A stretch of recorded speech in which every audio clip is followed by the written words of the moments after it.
Welcome. Buat kalian yang baru join, jangan lupa subscribe, like, dan komen ya, supaya aku semangat buat videonya. Terima kasih.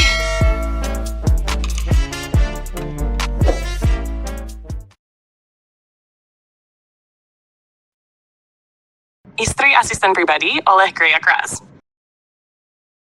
Bab 20 dengan judul C.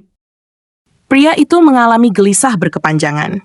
Ketika kantuk menarik dirinya menuju alam bawah sadar, tak berapa lama ia tersentak bangun hanya untuk memastikan jika malam ini memang ada Jemima di sampingnya.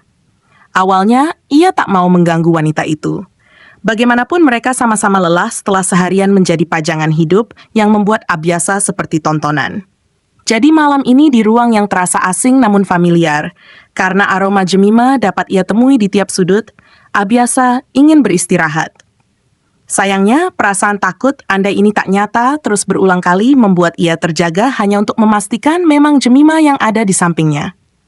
Pada akhirnya memutuskan untuk tak sama sekali terpejam, Abiasa malah memandangi Jemima yang menggeliat hingga tubuh wanita itu terlentang, tak lagi memberinya punggung. Tubuh yang sedikit lebih kecil dari 3 bulan lalu, meski tak sekecil awal pertemuan mereka dulu. Bentuk tubuh yang entah bagaimanapun perubahannya tak berhasil mengikis rasa yang Abiasa punya, alih-alih kian besar dan meluas.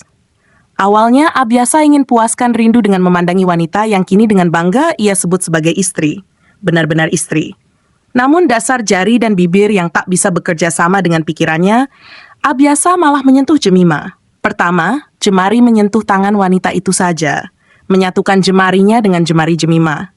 Tapi merasa tak puas hanya dengan tangan, jemari mulai merambat menuju perut yang terasa seperti squishy milik Lik yang sering dimainkan bersama bangsa orc. Benu maksudnya. Itu pun Abiasa hanya remas pelan-pelan saja sambil menahan ludah ketika netra bertumpuk pada sepasang gumpalan daging yang turun naik mengikuti hela napas wanita itu. Namun entah bagaimana kemudian semua bermula, bibir Abiasa tiba-tiba ada di leher Jemima dan menjilatinya. Sial sekali memang hasrat yang tak mampu terkontrol ini. Bahkan ketika ketahuan alih-alih mundur, ia malah makin menjadi-jadi.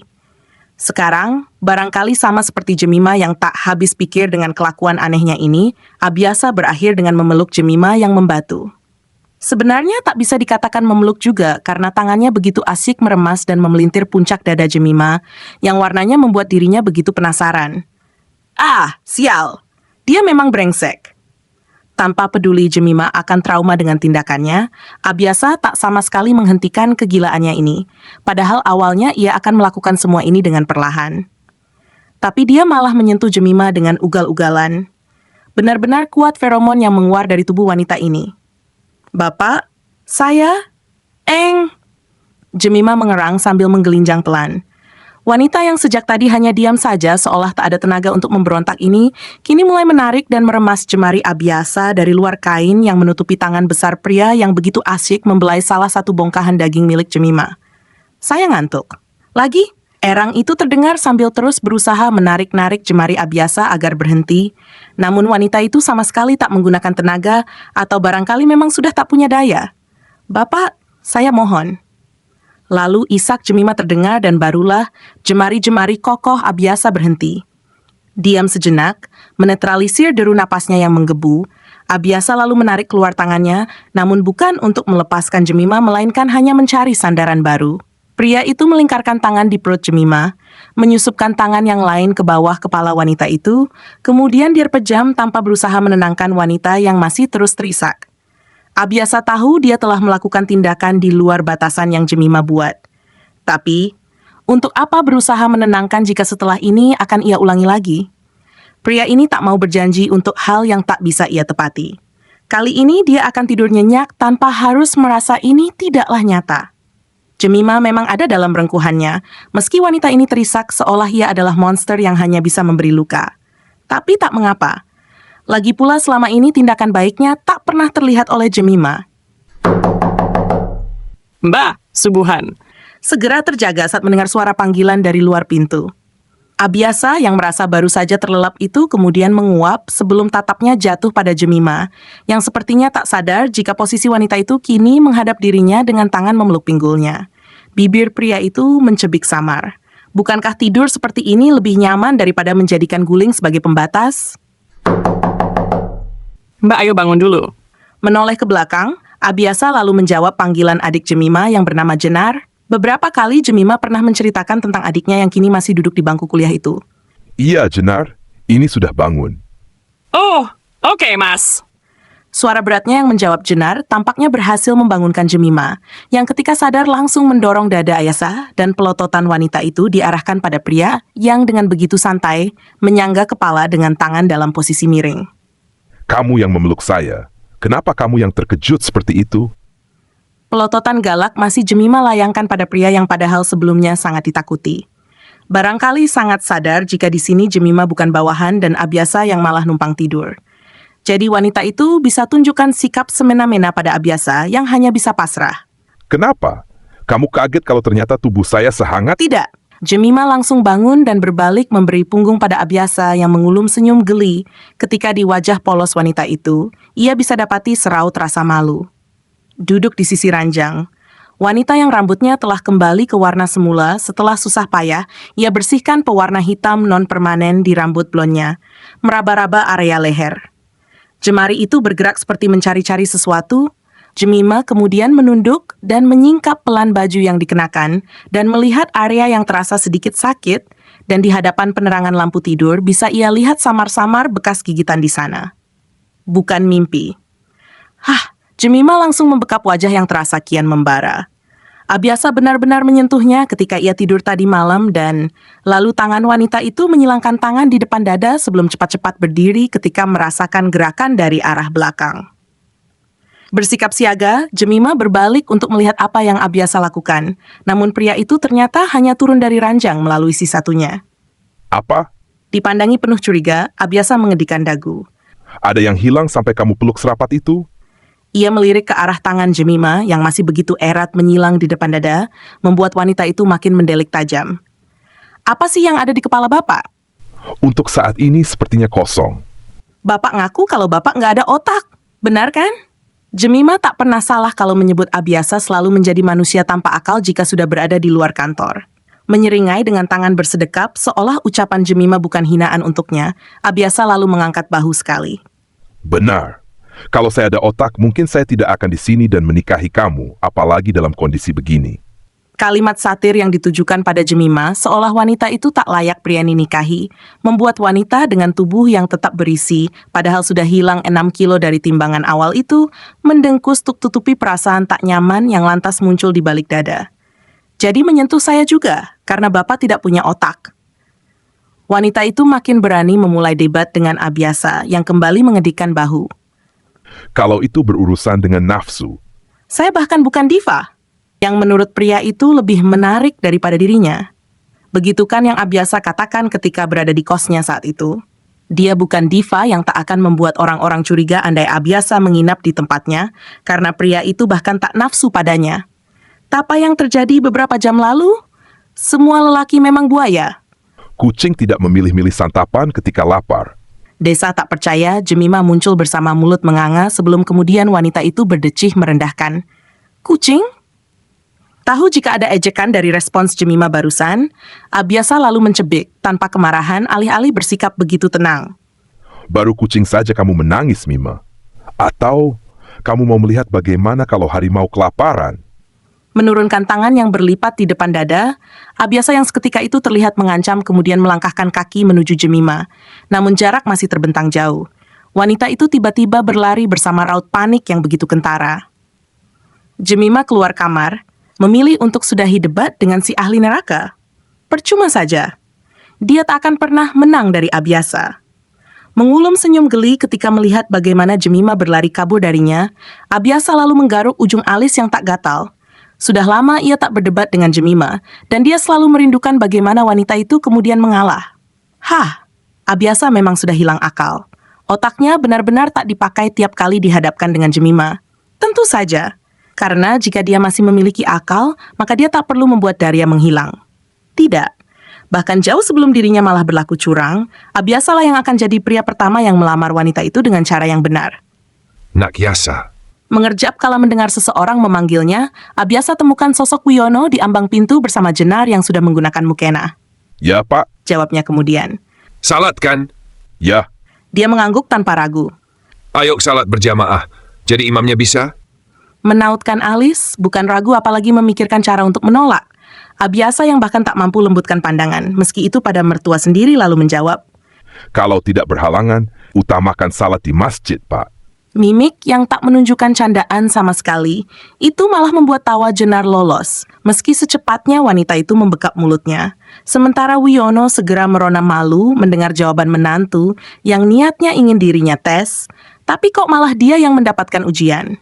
Pria itu baru pulang dari mushola ketika di ruang TV yang begitu riuh dengan acara ceramah subuh, ia temukan Jemima sedang memeluk dari samping tubuh kurus Ratri yang duduk bersila di atas tikar.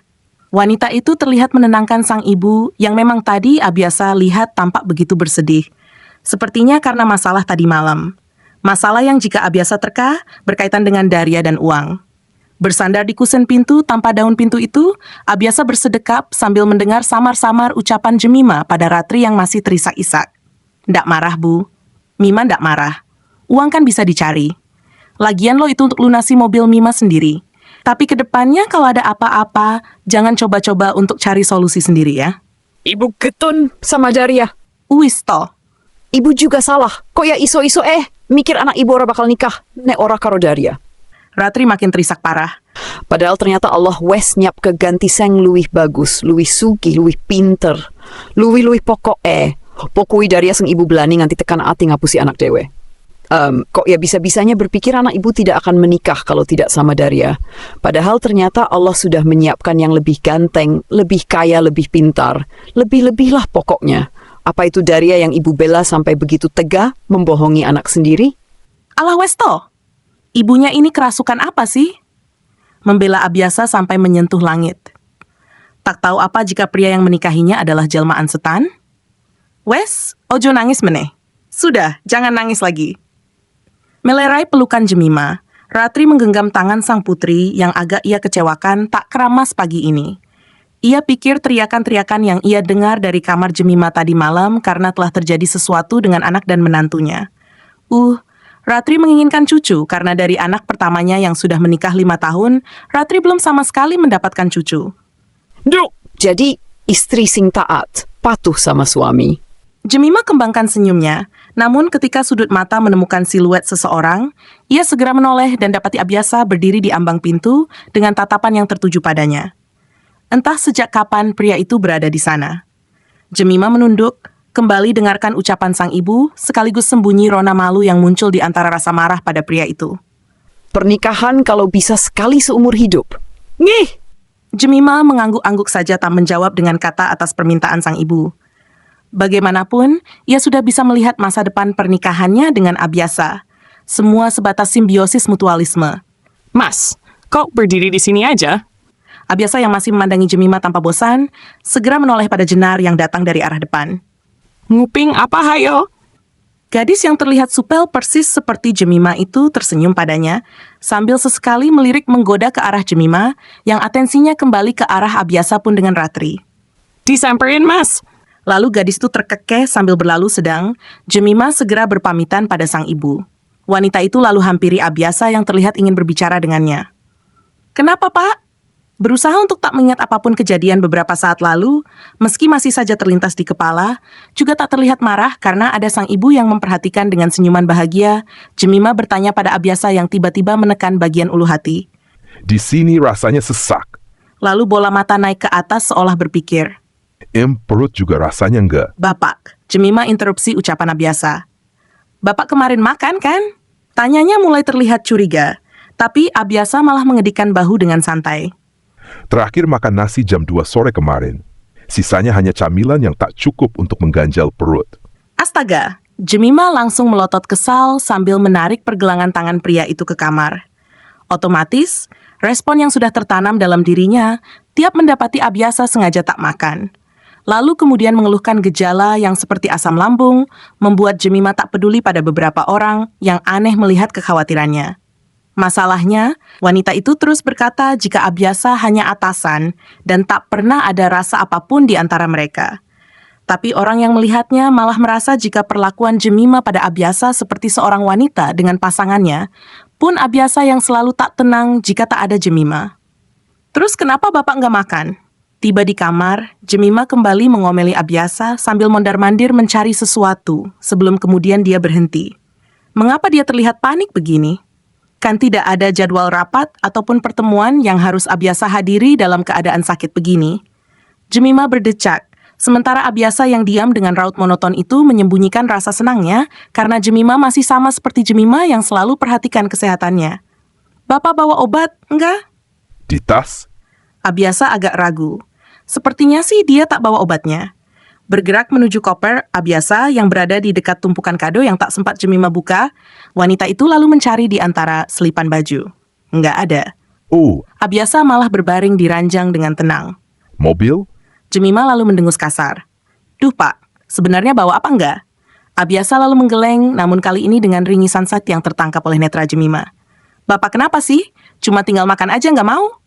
Kembali duduk, Abiasa bersandar di kepala dipan. Kemarin bukannya kamu yang bilang saya sudah makan tanpa bertanya apa saya sudah makan atau belum? Loh, kan Bapak bisa bilang kalau belum makan.